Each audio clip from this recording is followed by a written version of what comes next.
There's been a lot of talk about the relationship between digital IDs rolling out across the world and resemblance to how this could be a modern day era version of the mark of the beast.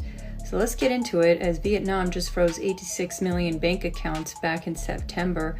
They're demanding their citizens to get face scans, retinal scans, and digital fingerprints. Let's delve into what this means. This is Daily Debunks for Spirited Sundays. So what happened in Vietnam was pretty crazy. They deactivated around 86 million accounts. A lot of them weren't active, but millions of them were. But what the headlines didn't tell you at first blush is that this is just phase one. Phase two is that all passports will not be allowed to do any kind of banking transactions come 2026.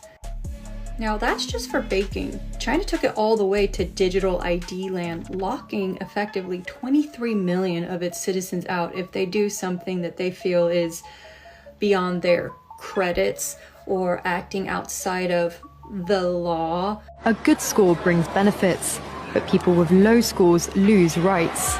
The cinema names and shames people considered untrustworthy, plastering their details, even their addresses, across big screens. On it are companies, but also 23 million people to date. Among them is this journalist Liu Hu. He got a little too close to uncovering corruption among high-profile party members. After being sued for defamation by the subject of a story he'd written, he was blacklisted. He only realized when he tried to buy a train ticket and was told he was banned from traveling. It goes beyond traveling. It means you can't buy things at the grocery store the government doesn't want you to buy because you're over your credits for whatever reason. It's not even about safeguarding your information. They could add information that is completely fabricated. It's like assuming the government is 100% benevolent, which we know at this point it's not. They're trying to release digital IDs across Europe, and the UK is already taken to the streets to march and speak out against them.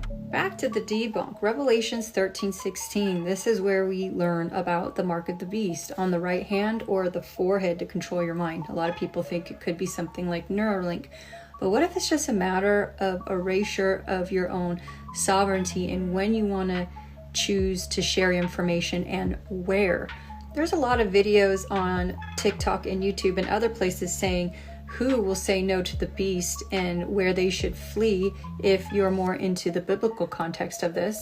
And we also wrote an article about this on thepulsedna.com talking about what people are doing now to protect their sovereignty.